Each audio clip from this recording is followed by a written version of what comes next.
Sam Seder, Emma Vigeland on the Majority Report. It's a real pleasure to welcome to the program Tracie McMillan. She's the editor at Capital in Maine, covering worker organizing, author of The White Bonus, 5 Families and the Cash Value of Racism in America. Tracie, welcome to the program.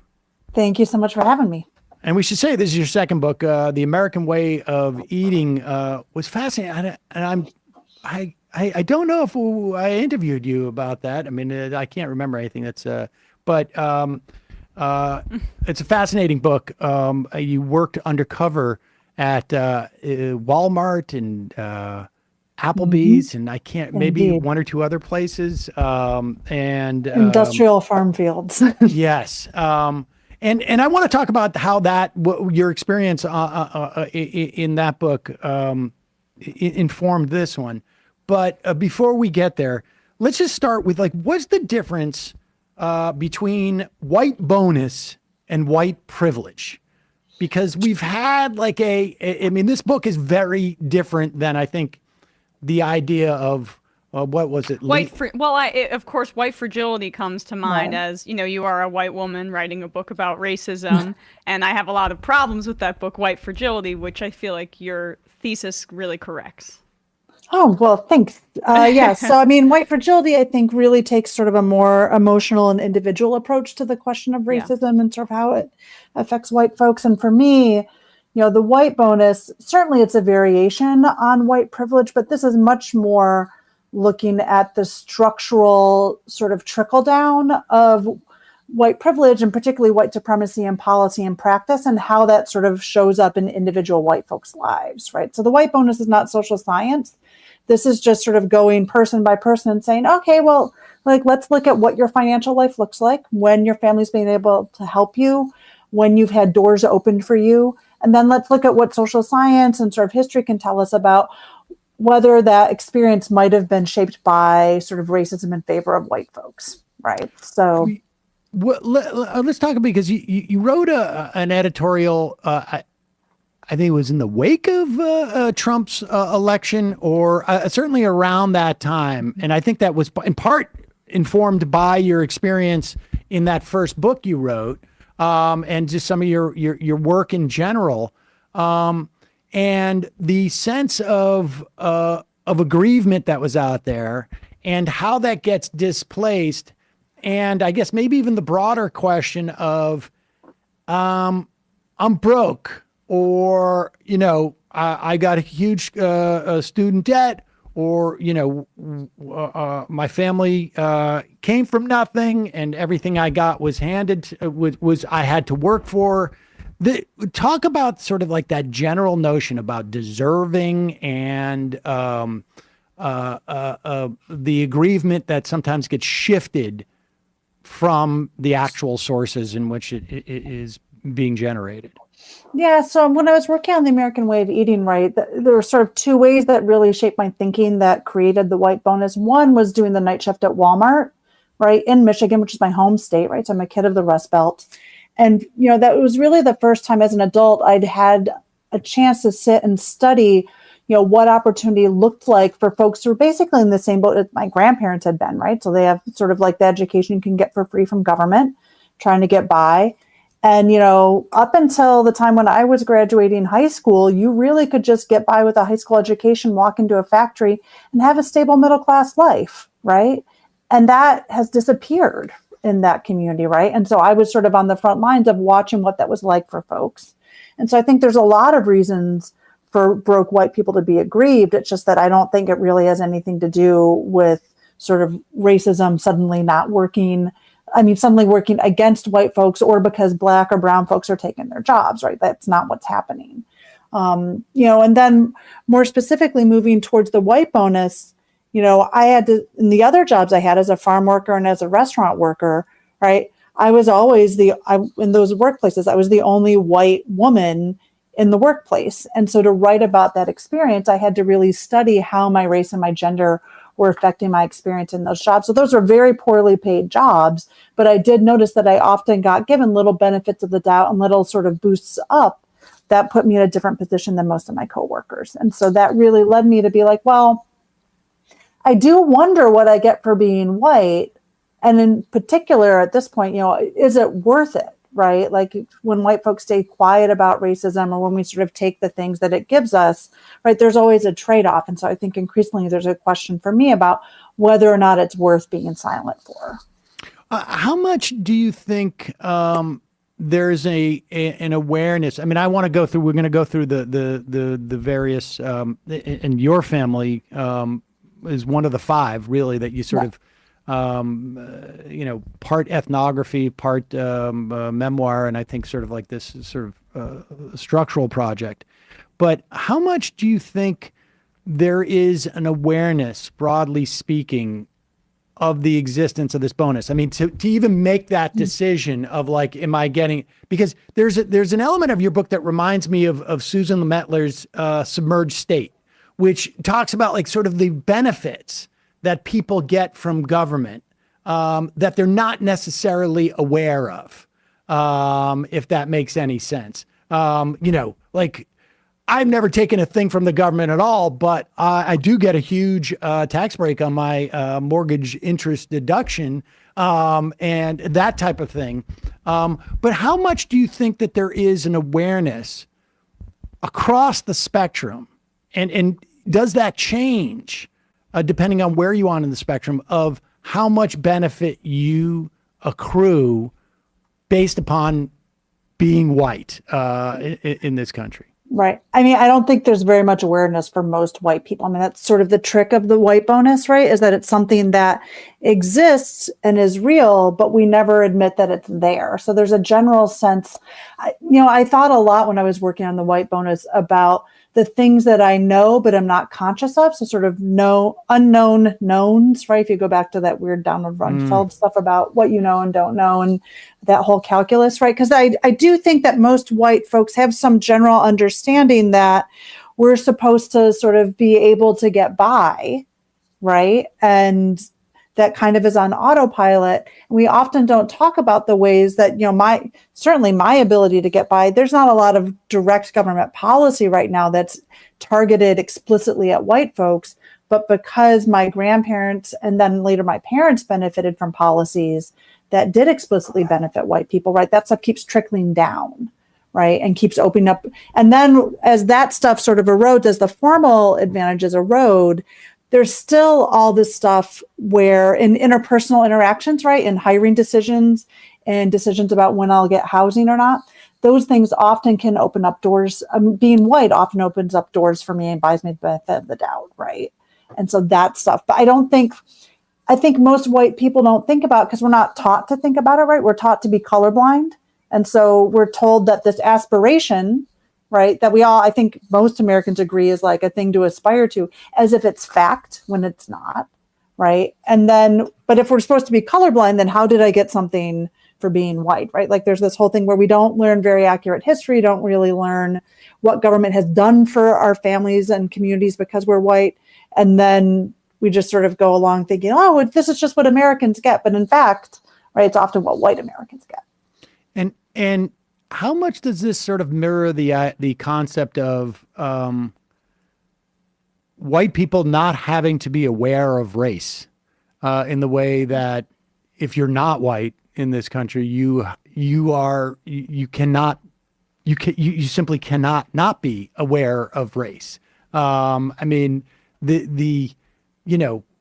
white people is the normal. And I mean, I've said this in the context, maybe a little bit of like the presidential elections, like people went from Obama to Trump, I think to a certain extent were like, particularly men were like, we've had one non-normal president. We're not going to have two in a row. But that idea of like, why do black people always have to bring up race? I think suggests that there is a lack of awareness of how much this is in play at all times. Yeah, I mean, that's part of the whole sort of nexus of white privilege, right? That you don't ever have to think about race. And I think the white bonus stuff, that's really like the structural variation of that white innocence, right? And for me, my longer history as a reporter is as a poverty reporter covering welfare reform in New York City under Giuliani and Bloomberg.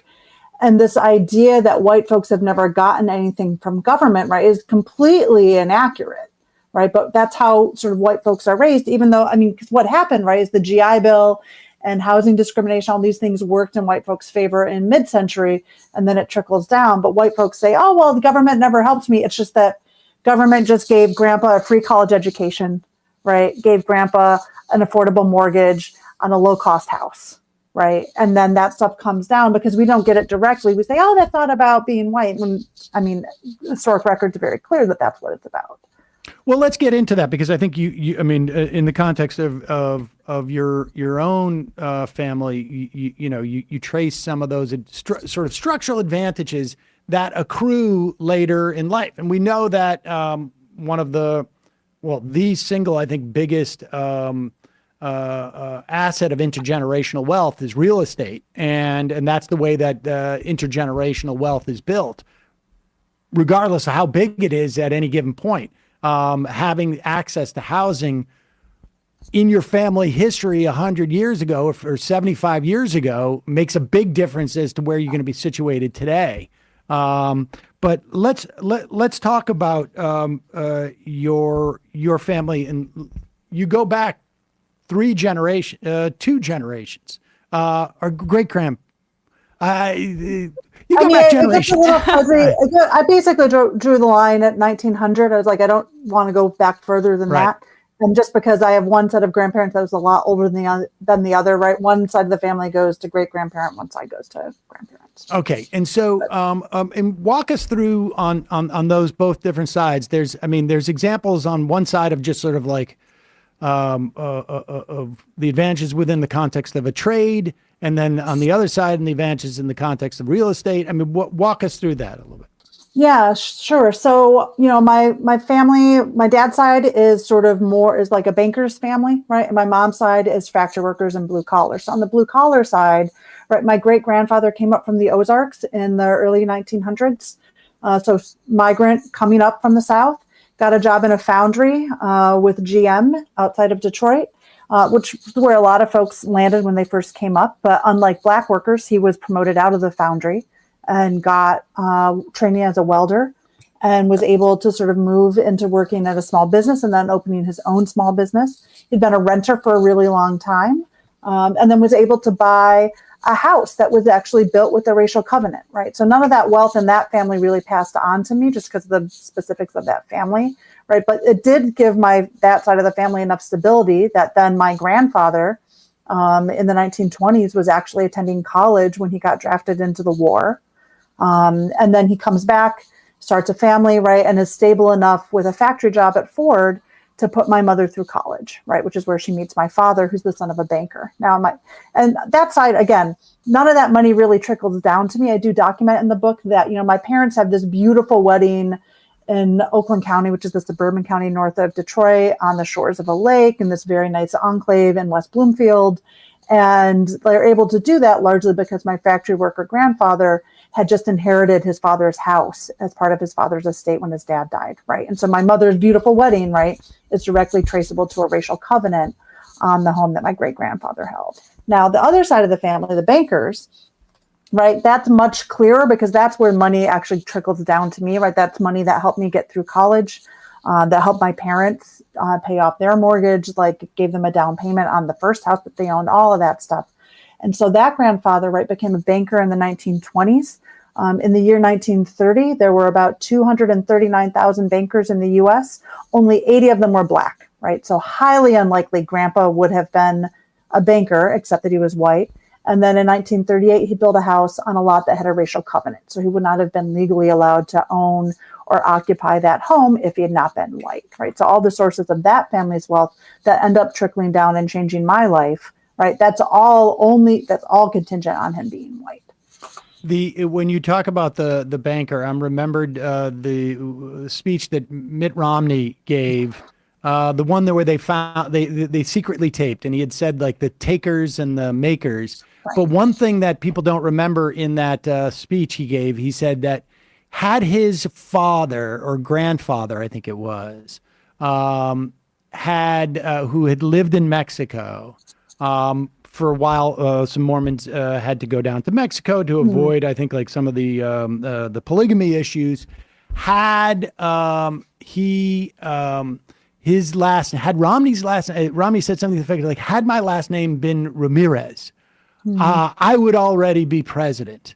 And completely sort of jumping over the fact that like, your last name been Ramirez, your father probably wouldn't have been president of AMC. He probably wouldn't have been governor of Michigan. You probably wouldn't be sitting here after having had, having had to live only off of like a small stock portfolio when you were in college. I mean, but conservatives like to start the clock whenever is convenient for them, right? But, yes, I mean, but that idea of like this sense of like I'd have more privilege if I was part of a different class of people is impressive in certain instances.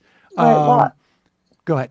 Well, I was just going to say, I think that's a really illustrative of one of the reasons why it's so important to start learning how to talk about the white bonus stuff, right? Because that kind of sort of misapprehension only makes sense if you think government never did anything for you, right? If you think that you weren't ever getting anything ever before, right? Because I think this is sort of the root of some of the white grievance that you see, is because we don't ever talk honestly about the fact, government made these investments in white families and white communities and made this white middle class possible.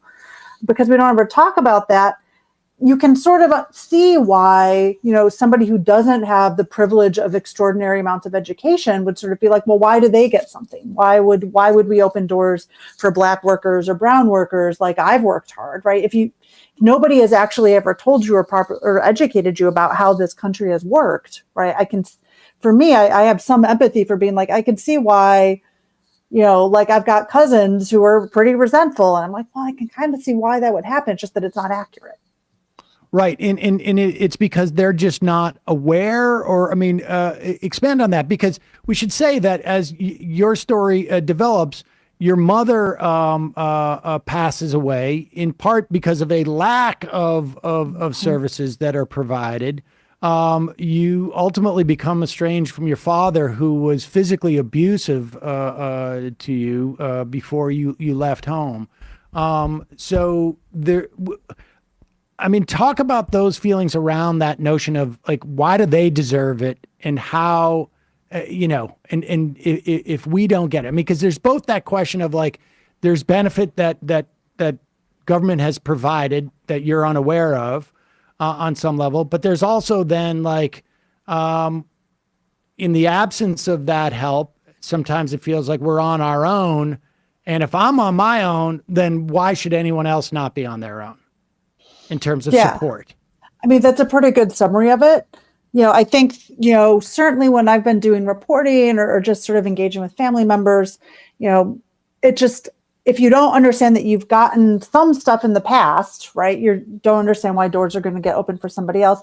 And then the other part is that, in part because of white resentment, we have allowed the social safety net to become so ineffective, right? And the sort of the public sector to be so puny that, I mean, life is actually really hard for a lot of people, including a lot of white people, right? Like really the lower half of the economy, whatever color you are, it's incredibly difficult, right? And you might get a few sort of smaller advantages here and there because you're white, but, I write about this with my mother, right? So, for folks that haven't read the book, part of what happens with my mom is that we get mired in a lawsuit about who's supposed to cover the costs of her medical care, right? So we're like suing a private insurance company. We can't get Medicaid, so we're sort of in this disaster. And the whole thing just revolves around proving that she deserves this stuff, right? So it makes this horrible mess for my family. It ruins my mother's life. And, we have just such like a hard time as a country, I think, being like, okay, like, I mean, when we're talking about equity, so if we take a racial equity lens to that, we're like, well, we want a Black person. How is race working for my mom there? And I'm like, well, probably, she was helped a little bit because, for a little while, she ended up in an adult foster care home that was willing to take her without her paying pending the outcome of the lawsuit. Probably they would be less willing to take a Black person, right? Because of racism, they would be less willing to trust that a Black family would eventually pay off for them for whatever reason, right? But that I mean, so if that's the white privilege, right, that's not worth a whole lot. The problem is not that there's a white advantage there. The problem is that this is such a messed up system, right? So it makes it harder to focus on the problems with the system when we only focus on representation. I would imagine too that on some level, like, you know, the backdrop and the sort of just the advantages that comes with like being of a banker family and whatnot, just give you a little bit more confidence in trying to navigate that bureaucracy, even if it was ineffective at that time. Hey folks, don't forget to hit the subscribe button and check out our daily show. We do it every day at 12 p.m. Eastern for about 2.5 hours. We even take phone calls. You should check that out.